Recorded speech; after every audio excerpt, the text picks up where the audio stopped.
My name is Jessica Albritton. I am a sophomore biology major, pre-professional from Benton, Arkansas.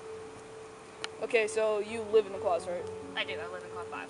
Okay, how do you feel about the rapes that's been happening on campus? It is nerve-wracking when we got the notices, especially since the first one did not give a name, did not give much information.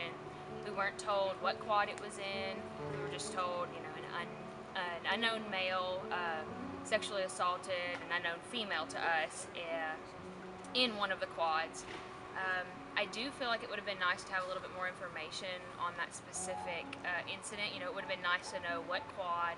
It would have been nice to see some more patrolling through the buildings, possibly by UPD officers, maybe by other campus staff.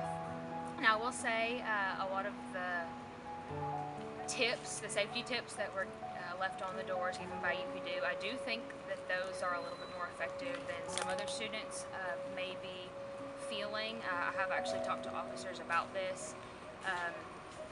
You cannot stop a rape before it happens necessarily, but there are things you can do to protect yourself.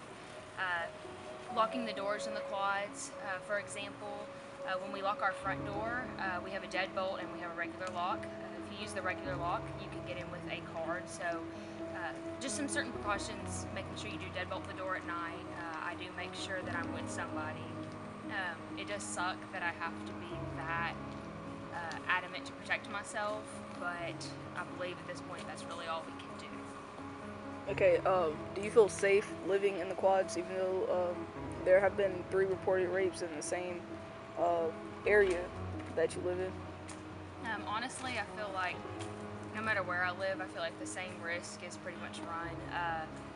I feel like it's something we need to do all that we can to protect ourselves. We need to, I keep my phone on me. If I'm going out at nighttime, I bring somebody with me.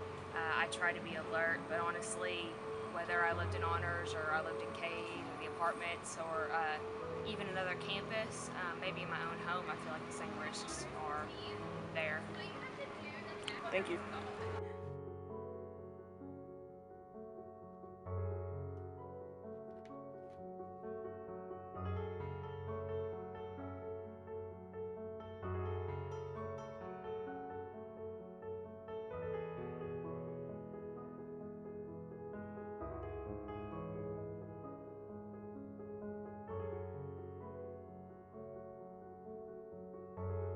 What made you make that post?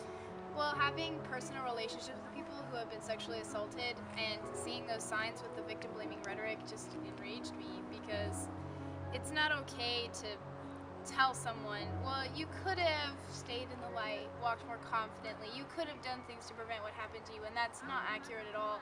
And while it's good to have knowledge on how to be self-aware and aware of your surroundings and to protect yourself and whatnot, it's also not fair of the university to say that without coupling that with, more patrolling of the parking lots and in the buildings, more lights and cameras outside and stuff like that.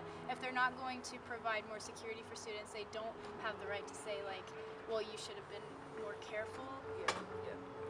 Did you think that your rant would get as much attention as it did? No, I didn't. I didn't expect that at all.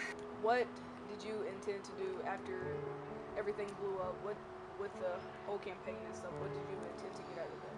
Well, we had our rape culture campaign on October 6th, and we were really just trying to raise awareness and see how people were feeling about the events on campus that had occurred. There were 3 sexual assaults reported on campus, and then 1 that was kind of iffy. So 4 reports on campus of sexual assault or that kind of activity, and not a lot of information flow was going on between the university and its students.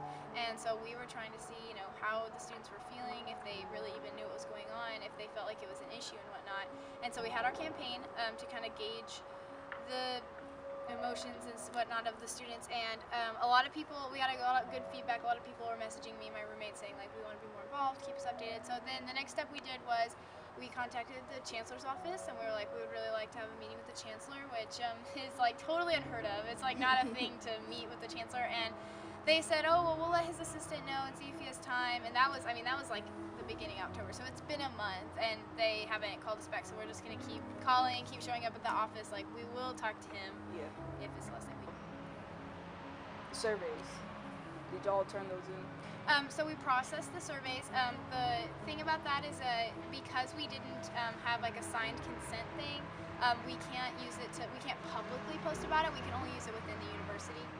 So we can tell university students, we can give it to teachers, we can give it to the chancellor, but we can't like post about it on social media. But we asked 3 questions, like, is rape an issue on ASU's campus? You would feel comfortable reporting a sexual assault to UPD, and ASU has room for improvement or no room for improvement on its response to the sexual assaults. And we kind of had a feeling of how it would turn out, and it was overwhelming. Like, yes, it's an issue. No, ASU has not done like its full potential. There is room for improvement, and I wouldn't feel comfortable going to UPD, which is an issue. They should feel comfortable Yeah, going to UPD. sure.